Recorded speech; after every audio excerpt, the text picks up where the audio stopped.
दोस्तों नमस्कार, आप देख रहे हैं द दस्तक 24। मैं हूं आपके साथ आदर्श कुमार।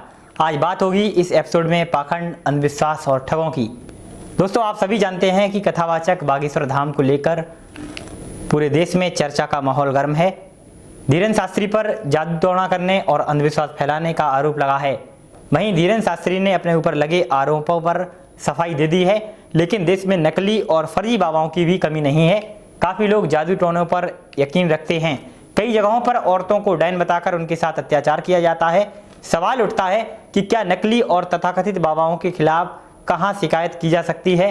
क्या हमारे देश में जादू टोने के खिलाफ कोई सख्त कानून है? दोस्तों सबसे पहले जान लीजिए कि विश्वास और अंधविश्वास में फ़र्क क्या है। बता दें कि विश्वास वो फीलिंग है जो किसी इंसान या सिद्धांत को परखने के बाद उस पर किया जाता है। यह एक विचार है जिसे हम सही मानते हैं, इसके पीछे लॉजिक होता है। अंधविश्वास एक ऐसा विश्वास है जिसके पीछे कोई तर्क नहीं होता है, उन प्रथाओं और मान्यताओं को निभाना जिनके पीछे कोई साइंटिफिक वजह नहीं है, अंधविश्वास होता है। लोग बाबाओं और तांत्रिकों के जाल में फंस जाते हैं। इसके प्रमुख कारण हो सकते हैं जैसे education level, brain wash, mental health, भेड़चाल और फेथ फीलिंग प्रैक्टिस। दोस्तों कई बार किसी के साथ अगर कोई समस्या हो रही है तो वो किसी बाबा या गॉडमैन पर विश्वास करने लगते हैं। इसी विश्वास से उनकी चीज़ें ठीक होने लगती हैं। उन्हें लगता है कि ऐसा उन बाबाओं या गॉडमैन की वजह से हुआ है। जैसे मान लीजिए किसी को पीलिया हुआ है और उसने मंत्र पढ़ा हुआ केला खा लिया, उसके बाद पीलिया ठीक हो गया। ऐसा करने वाले को लगेगा कि वह केले की वजह से ठीक हुआ है, बल्कि नॉर्मल पीलिया एक ऐसी बीमारी है जो करीब 15 दिन बाद खुद ही ठीक हो जाती है। इससे लोगों का विश्वास बढ़ जाता है और वो दूसरे लोगों को अपने साथ जुड़ने लगते हैं और इसी तरह एक चेन बन जाती है। वहीं कई जगहों पर पढ़े लिखे ना होने की वजह से लोग कई चीज़ें नहीं जानते और ऐसे बाबाओं के जाल में आसानी से फंस जाते हैं। इसी तरह अगर भेड़चाल की बात करें तो किसी बाबा या गॉडमैन के भक्त आसपास होते हैं तो दूसरे लोगों को लगने लगता है कि बाबा वाकई में चमत्कारी हैं। इससे बाबा पर भरोसा करने लगते हैं। इसी तरह ब्रेन वॉश के तहत कई बाबा, तांत्रिक या गॉडमैन की कई बातें बहुत प्रभावी लगती हैं। यह जानते हुए भी कि उसके पीछे कोई लॉजिक नहीं है, हम उस पर भरोसा करने लगते हैं और आगे इसी प्रकार मेंटल हेल्थ का भी काफ़ी असर पड़ता है। कई लोग साइंटिफिक इलनेस से जूझ रहे होते हैं। इसमें मेंटल हेल्थ प्रॉब्लम की वजह से पेट दर्द जैसी समस्या हो सकती है। इसे आप किसी पेट के डॉक्टर को दिखाएंगे तो ठीक हो जाएंगे। ऐसे में पेशेंट परेशान हो जाता है, फिर बाबा या गॉडमैन के पास जाने पर मानसिक शांति मिलती है और पेट दर्द ठीक हो जाता है। इस तरह उसका विश्वास डेवलप होता है। पेशेंट को लगता है कि बाबा की वजह से ऐसा ठीक हुआ है। अब सवाल आपको यह समझना चाहिए कि आखिर हम कैसे जान सकें कि हम अपने आसपास आने वाले लोगों को अंधविश्वास में पड़ने से बचा सकते हैं। इसके लोगों को जागरूक करना चाहिए कि माता आना, भूत प्रेत आना, जिन्न आना, यह सब मानसिक रोग हैं। यह ट्रीटमेंट से ठीक हो सकते हैं। इस प्रकार के कई अवेयरनेस कैंप चलाकर इन लोगों को समझाया जा सकता है।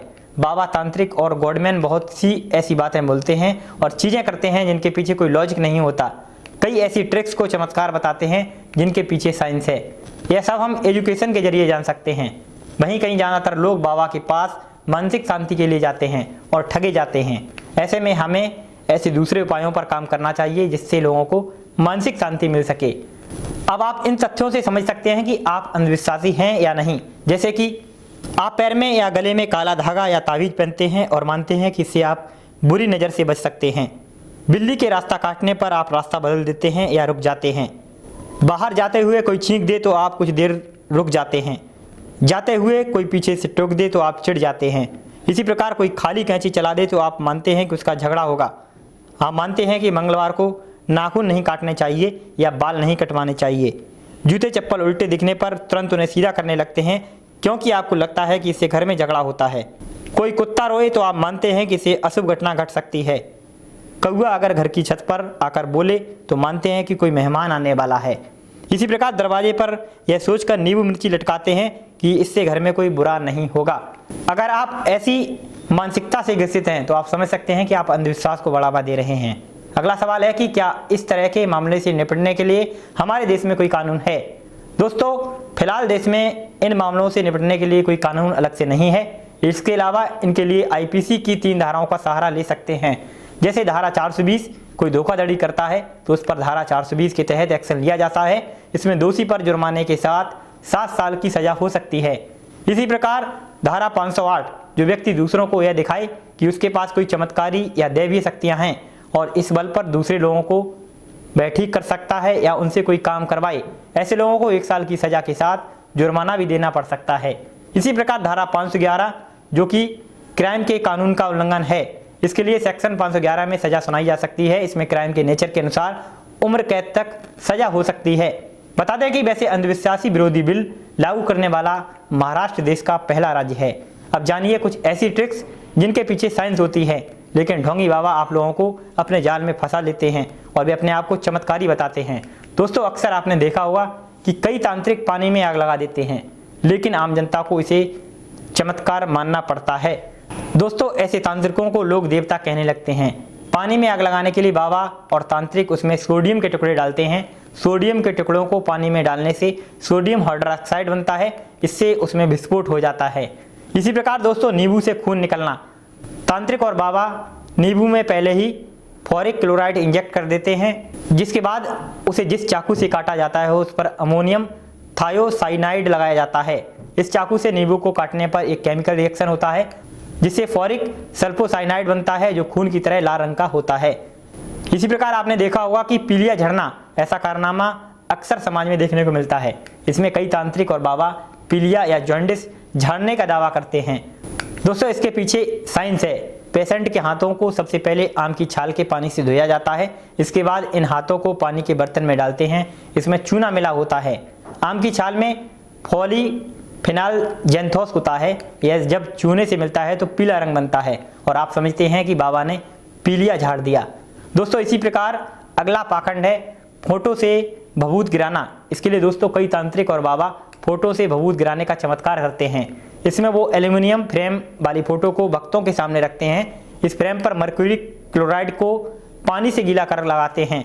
इससे एक केमिकल रिएक्शन होता है जिससे एल्यूमिनियम क्लोराइड बनता है जो मर्क्यूरी को अलग करता है। ये दोनों राख बनकर नीचे गिरते हैं जो भभूत जैसा दिखता है। इसी प्रकार अक्सर आपने देखा होगा कि हवन कुंड में बिना माचिस के आग लगा दी जाती है। जी हाँ दोस्तों, बिना माचिस के आग लगाना। इसमें तांत्रिक कैसे हवन कुंड में सिर्फ घी डालते हैं और इसमें भयानक सी आग लग जाती है।